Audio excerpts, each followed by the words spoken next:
네, 예고해드린 대로 윤건영 더불어민주당 의원과 함께하겠습니다. 어서 오세요, 의원님. 네, 구로울의 윤건영입니다. 네, 경호처가 궁금해서 좀 모셨는데요. 네, 분위기 좀 어떻답니까 요즘?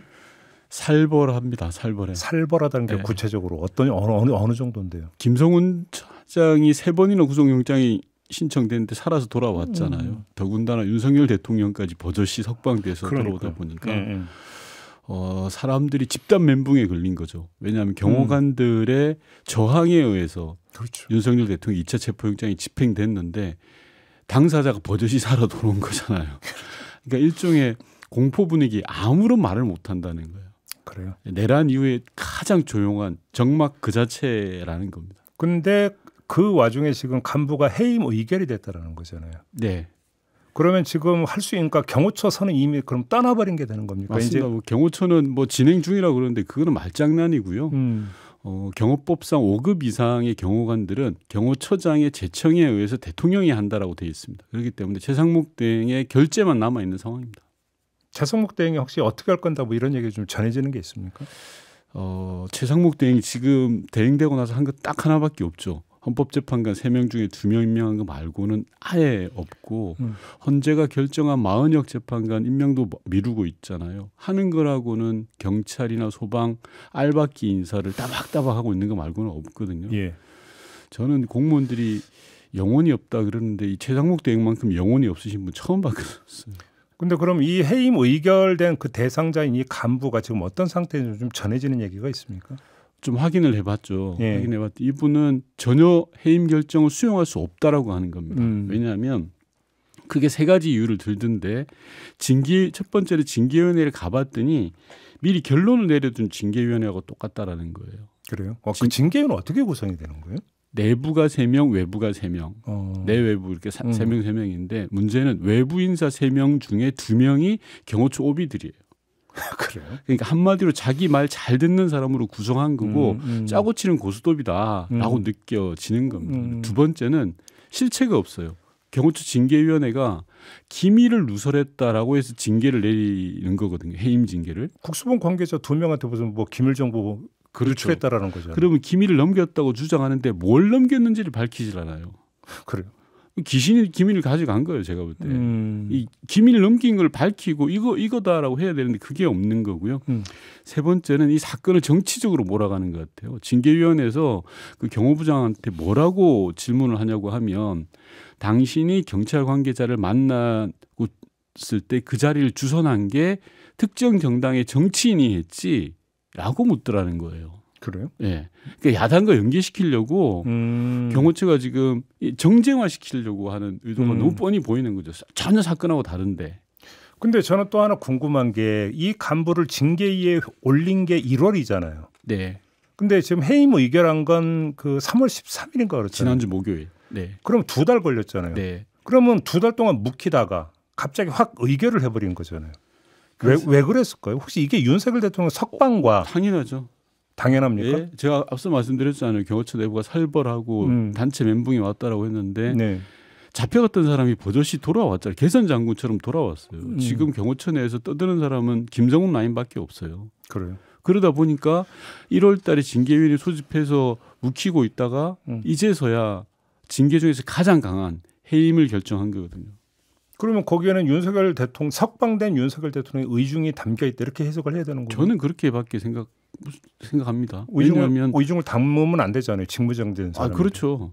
근데 지금 하는 게 뭐 한두 가지입니까? 경찰 인사, 소방 인사 네. 모든 알박기는 다 용산에서 다 하고 있는데.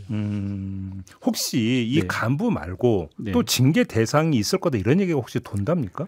이야기는 막 횡행한답니다. 아, 그래요? 그러니까 실제로 윤석열 체포영장에 도와줬던 분들, 경호처 관계자들이잖아요. 네. 그래서 저항을 했던 거잖아요. 그분들에 대해서 야, 너 조치할 거야? 라고 하고 실제로 인사조치가 일어났던 경우도 있고요. 그래요? 보직 이동을 시켰던 경우도 있고 뭐 비일비재한. 뭐 예를 들어서 뭐 비협한 삭제를 지시했는데 이제 뭐 거부한 네. 직원도 있고 하잖아요. 예. 이런 사람들도 그럼 대상이 될 가능성도 얼마든지 있는 거잖아요. 그런 걸 두려워하는 거죠. 아직은 징계 절차에 돌입하진 않았지만 예. 비아폰 삭제 지시를 저항했던 분에 대해서도 징계를 할 수 있을 거라는 우려가 있는 거지 않습니까? 이번 이 경호부장 징계건을 통해서 그러다 보니까 경호관들 대다수가 아무런 말을 못하고 그냥 집단 공포 분위기에 갇혀 있는 그런 상황인 거죠. 참.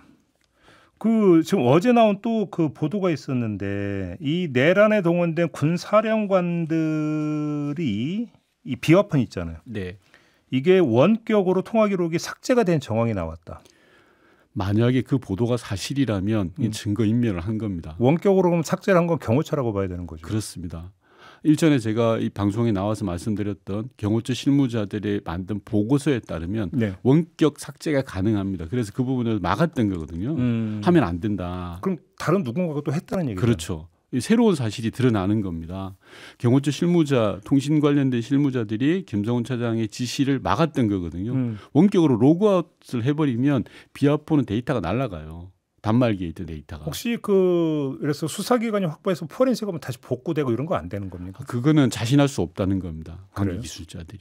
아. 저는 지금이라도 빨리 비아폰과 데이터 서버를 확보해야 되는 게 뭐냐고 하면 비아폰 이렇게 원격으로 삭제할 수 있는 거거든요. 방금 말씀처럼. 그러니까 비아폰 단말기를 확보하는 게 제일 중요하고 서버 같은 경우에는 자동 삭제 시스템이에요. 이틀에 한 번씩 자동 삭제가 됩니다. 그러니까 소위 말해서 쉽게 말하면 덮어쓰기를 하는 거예요. 서버에다가. 네네네. 그렇기 때문에 시간이 지나면 지날수록 복구율이 상당히 떨어져요. 덮어쓰기면 더더군다나 복구가 어려울 거. 그렇죠. 그렇게 알고 있는데. 예, 그러니까 빨리 서버를 확보해야지 포렌식이 가능하거든요. 근데 그 서버 확보의 관건은 구속영장이 발부가 되느냐 안 되느냐. 김성훈 차장에 대한. 맞습니다. 왜냐하면 서버 확보와 비약이 단말기를 온몸으로 저지하고 있는 자가 김성훈 차장이거든요. 그러니까요. 그 차장을 구속해야 서버 확보와 비아폰 확보에 용이하다라고 보는 게 경찰의 입장인 거죠. 경찰이 어제 4번째로 구속영장을 신청했대잖아요. 예, 그렇습니다. 검찰이 이번에 청구할까요? 오늘 정도에 뭐 자료 검토하고 저는 눈치를 엄청 볼 것 같아요. 이번 주 청구하면 정상적인 일정으로 보면 20, 21일 경에 결론이 나와야 되거든요. 윤석열 대통령 탄핵 심판 선고 전에 청구할까요? 그렇죠. 그 눈치를 엄청 볼 겁니다. 왜냐하면 경찰에서도 4번째 영장 청구하는 데 엄청 눈치 봤거든요. 근데 눈치 본 거 맞습니까? 맞습니다. 제가 제보 받은 거에 따르면 지난주 간부회에서 우종수 본부장이 영장 청구하라고 했어요. 지시를 내렸어요. 그래요? 네.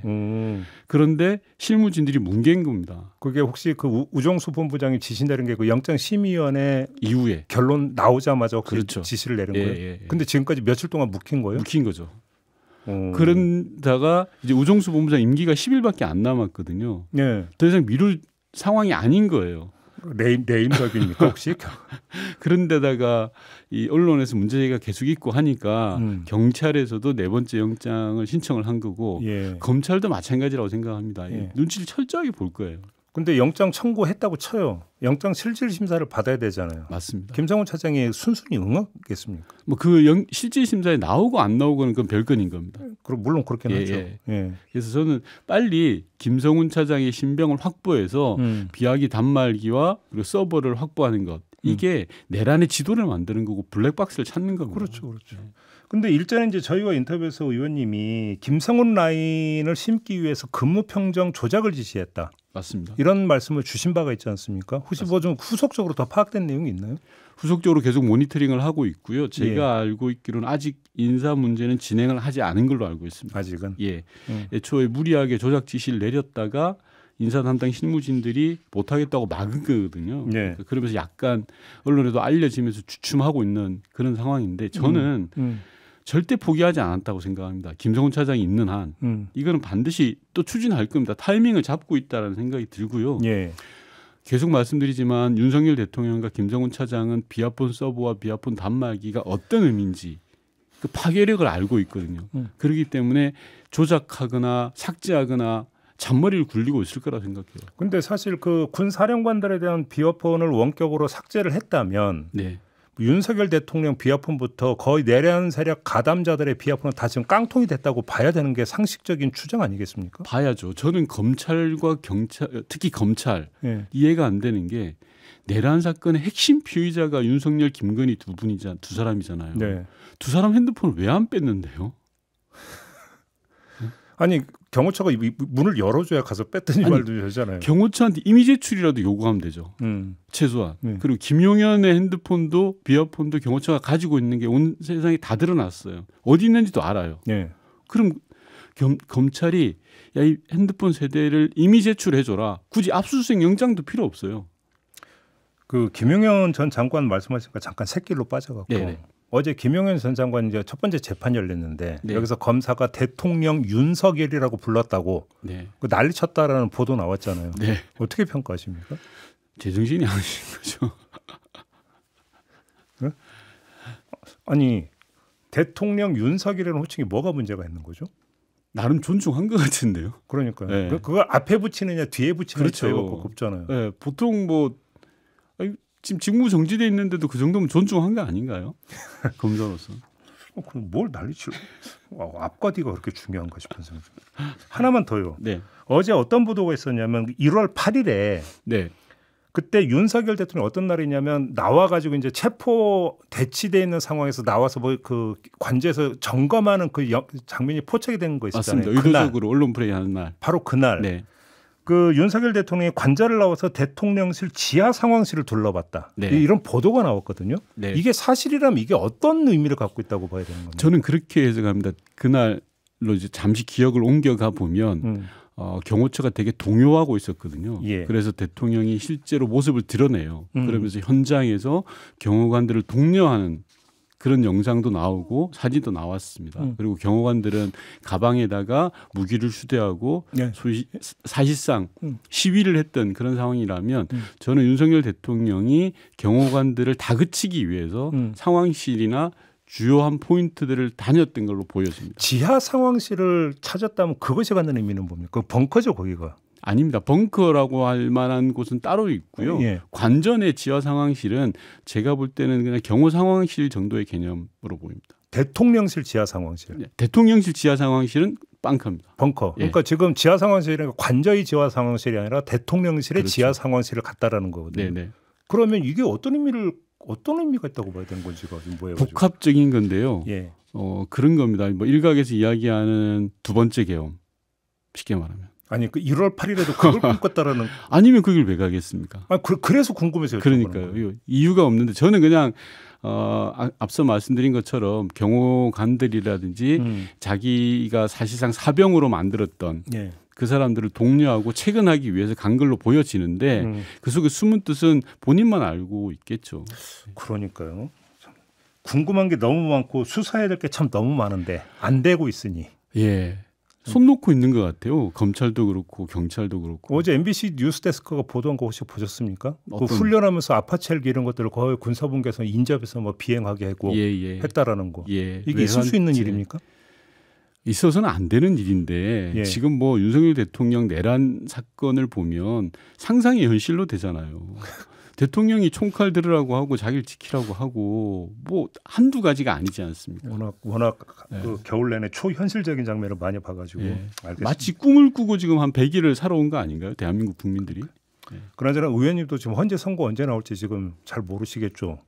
다들 물어보시던데요. 그거는 헌재 재판관들만 아는 거 아닐까요? 그러니까 사실 언제 나올 거라는 게 다 그게 뇌피셜인 게 그렇죠. 저희가 노희범 전 헌법재판연구관하고 이제 인터뷰를 했는데 그 도청 방지 장치까지 돼 있잖아요. 네. 알래 알 수가 없다고 그러던데. 예, 저는 헌법재판관들의 양심을 믿는 수밖에 없다고 생각합니다. 알겠습니다. 국가와 국민에 대한 양심. 알겠습니다. 이 점은 어떻게 보세요? 미국 에너지부가 우리나라 민간 국가로 지정한 거 있잖아요. 네. 관련해서 이제 어젯밤 오늘 아침에 이제 나온 그 추가로 확인된 게 있습니다. 그러니까 미국 어떤 연구소의 어떤 도급 업체 직원이 정보를 갖고 한국을 향하는 항공기에 탑승하려다가 적발이 됐고 네네. 이게 계기가 됐다. 네. 어떻게 보세요? 첫 번째로 지적해야 될 건 윤석열 정부의 무능력이죠. 그러니까 그 난리가 나도록 누구도 캐치를 못했다는 거지 않습니까? 저도 아까 김근식 위원장 인터뷰 때 그걸 질문드렸는데 예. 적발됐으면 우리나라가 알고 있었어요. 당연히 알아야죠. 예를 들어서 지금 미국에 나가 있는 대사관 직원이 몇 명입니까? 예. 국정원 직원들도 나가 있죠. 산업부 직원들도 나가 있고 수백 명이 나가 있습니다. 그 국정원 뭐 하는 겁니까 지금? 그러려고 국정원이 국내 정보 하지 말고 해외 정보만 하라고 나가 있는 거예요. 네. 거점을 만든 거잖아요. 그러면 그런 정보들을 확보해서 국익을 지키는 게 우리나라 공무원들이 해야 될 일인데 전혀 손 놓고 있고 언론에 보도되고 야당이 지적하니까 대응하는 그런 상황이거든요. 저는 첫 번째는 무능력하다라는 거고 두 번째는 뭐 100번 1000번 양보해서 그게 핵과 관련된 기술을 우리나라에서 뭐 입수하려는 과정에서 벌어졌다 하더라도 미국이 그 자체를 가지고 그 국가로 지정했던 문제는 민간 국가로 지정했던 문제는 민감하게 본 겁니다. 말 그대로. 그러니까 이 말은 우리 주요 정치인들과 윤석열 정부가 핵무장을 끊임없이 이야기하다 보니까 네. 영향을 준 거죠. 그래요. 당연히 영향을 준 거죠. 미국의 민감도를 끌어올렸다. 국내에서 핵무장론이. 이런 말씀 드리기는 좀 그렇지만 미국은 대한민국을 굉장히 의심합니다. 의심한다고요? 예, 핵무장을 시도하고 있다라고 계속 의심해서 보고 있기 때문에 역대 정부는 그걸 굉장히 조심했어요. 그래요? 예, 그래서 그 의심의 그 고삐를 늦추지 않고 있는. 예. 그래서 여러 사건들이 있어 왔던 거거든요. 그런 상황인데다가 대통령마저 나서서 핵무장을 이야기하고 유력 대선 주자들이 핵무장만이 협상의 기술이다. 오세훈 시장도 그래서 제가 막 언론에다가 기고도 하고 했는데 그 절대 그래서는 안 됩니다. 그건 정말 하수 중에 하수입니다. 설령 핵을 도입하고 우리가 핵무장을 하고 싶으면 그래서는 안 됩니다. 그렇게 대놓고 떠들면서 하는 건 하지 말자는 소리고 그냥 표 겠다는 소리 그 이상도 이하도 아니고 포퓰리즘의 전형이라고 생각합니다. 그러나 지정 철회가 가능하다고 보세요? 저는 뭐 어떻게 수습할 거냐에 관해서는 여야가 힘을 합쳐야 된다고 생각을 하고 물론이죠. 미국 정부 당국을 설득을 해서 빨리 지정 철회를 해야 됩니다. 좀 뭐 가능할 수도 있다고 생각하는데 문제는 어제 외교부의 보도자료나 이런 내용들을 보면 전혀 상황을 파악하고 있지 못해요. 그러니까. 장악하고 있지 못해요. 보도자료를 내놨는데 6하 원칙 중에 하나도 들어가 있는 게 없어요. 모른다는 얘기죠. 예. 그러니까 지금 파악된 것도 없고 언론보다 더 늦게 가고 있는 상황이라서 좀 심각하다고 봅니다. 지정 철회를 끌어내는데 장관 레벨 갖고 되는 겁니까? 아니면 대통령 레벨까지 올라가야 되는 겁니까? 대통령 레벨까지 가는 건 국가 망신이라고 생각을 하고요. 아, 그래요? 예, 장관 레벨에서 해야 되는데 지금 상황이 그 상황을 넘어선 건 아닌가 저는 그런 걱정이 듭니다. 왜냐하면 대선 주자들까지 나와서 핵무장을 주장하고 있는 상황이라 이미 그 검도를 지나간 건 아닌가 싶기도 합니다. 국내에서 이렇게 지금 논란되고 여야가 공방 벌이면 미국이 이제 처리를 해주고 싶어도 더 못하는 거 아닙니까? 그렇죠. 네. 그래서 이 부분은 여야 간의 정쟁의 시각으로 볼 게 아니라 수습의 시각으로 봐야 되는 문제입니다. 알겠습니다. 마무리하죠. 고맙습니다, 의원님. 네. 윤관영 더불어민주당 의원이었습니다.